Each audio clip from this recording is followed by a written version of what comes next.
রাত্রিটা যেরকমভাবে শুরু হয়েছিল ভাবিনি যে সারা দিনটা এতটা মজা হবে। এই ভিডিওটা তোমরা কম বেশি অনেকেই দেখে ফেলেছো, আমি অলরেডি পোস্ট করে ফেলেছি। সেদিন ছিল আমাদের দাঁতের জন্মদিন। আমরা আগে থেকেই প্ল্যান করে রেখেছিলাম যে রাত্রির 12টার সময় গিয়ে ওকে কেক কাটাবো, কিন্তু ও ভাবতেও পারেনি ও সত্যি ওর যে রিয়াকশনটাও দিয়েছে সেটা 1%ও ফেক না। আমরা সামনে থেকে দেখেছি, তাই জন্য আমরা ভালোভাবে বুঝতে পেরেছি। ও ভীষণ খুশি হয়েছিল, ভীষণ খুশি হয়েছিল।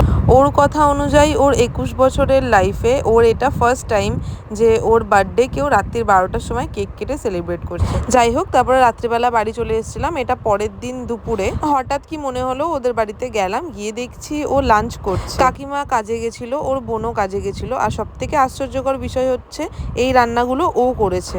সত্যি কথা বলতে সেলফ লাভ এরকমই হওয়া উচিত। আমার জন্মদিনে যদি আমাকে আমার মা রান্না করে না খাওয়ায়, আমি নিজে থেকে কিচ্ছু রান্না করবো না আর খাবোও না, আমার দরকার নেই। বাট ও নিজের জন্মদিনে নিজে রান্না করেছে। ওর কাছে কথা হচ্ছে যে নিজেকে স্পেশাল ফিল করাও, তাহলেই হবে। তারপরে আমরা বাড়ি চলে গেছিলাম। তারপরে অনু কাকিমা দুজনেরই চলে এসেছিল।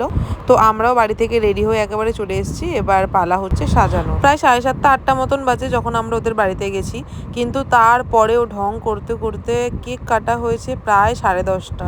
মানে সবাই এক জায়গা থাকলে যেটা হয় আর কি। ওর স্পেশাল দিন, ওর নিজেরই সাজতে সাজতে 1 থেকে 1.5 ঘন্টা লেগে গেছিল, কিন্তু সত্যি খুবই সুন্দর লাগছিল ওকে, পুরো লাল পরি। আর অ্যাজ ইউজুয়াল মেয়েদেরকে তো জানোই, একটু সাজলে ঢং তো করবেই।